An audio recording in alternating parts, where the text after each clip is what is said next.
हामी चाहिँ आज पोखरीमा आएका छौँ। पोखरीमा चाहिँ आज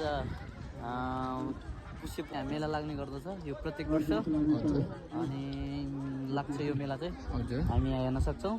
अहिले चाहिँ यहाँ के भन्छ यो गोला फाल्ने जुन चाहिँ 5 किलोको गोला फाल्ने गेम हुँदै रहेछ। हामी चाहिँ यहाँ दृश्य हेरेर मनोरञ्जन गर्दैछौँ।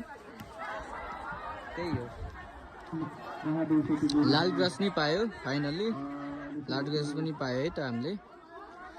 लालीगुराँस यता छ लालीगुराँस चाहिँ हमने लालीगुराँस। अनि यो चाहिँ देवचुल डाँडा है साथीहरू। देवचुल डाँडा है साथीहरू। यो देवचुल डाँडा मजाले देख्न सक्नुहुन्छ तपाईहरु देवचुल डाँडा। देवचुल चाहिँ नेपाल के अरे हाम्रो देवचुली यो एरियाको सान भनेको चाहिँ यही हो है। हजुर। अनि प्रत्येक दिन सयौँको सङ्ख्यामा चाहिँ पर्यटकहरू आउने गर्दछ। अनि जसले गर्दा त्यहाँ होटेलहरू पनि चल्ने गर्छ कि। हुँदैछ बल्ल बल्ल बाटो आधासम्म पुगाएको छन्। विकासको चरम बढ्दैछ। छिट्टै नै विकास होस् भन्ने हामी पनि चाहन्छौँ।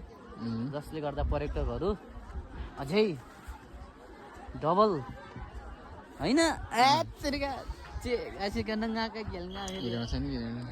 नेताको लेखान गायका गेल्या।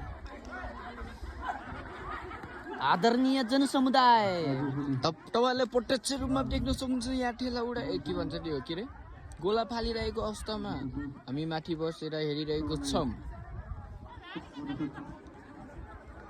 आदरणीय जनसमुदाय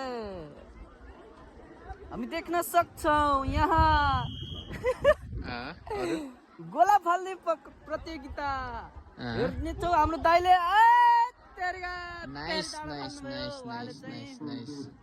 उहाँले करिब कति फुट फाल्नु भयो? 10 फुट 10-12 फुट उहाँले फाल्नु भएको छ। 10-12 फुट यी फल भएको अवस्था। फल भयो। उहाँले चाहिँ त्यो गोलोमा बसेर फाल्नु पर्ने रहेछ। हजुर। उहाँले चाहिँ गोलो त्यो रेखालाई चाहिँ किच्नु भएछ। जसको कारणले फेरि ल आउट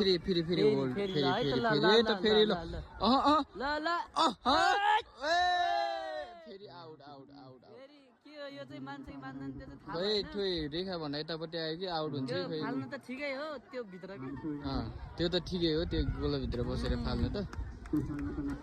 अर्को हाम्रो दारी दाई ल हाम्रो दारी दाई है त हाम्रो दारी दाई ल नाइस हाम्रो दारी दाईले कतिको फाल्नुहुन्छ त्यो हेरौँ है त हाम्रो दारी दाई।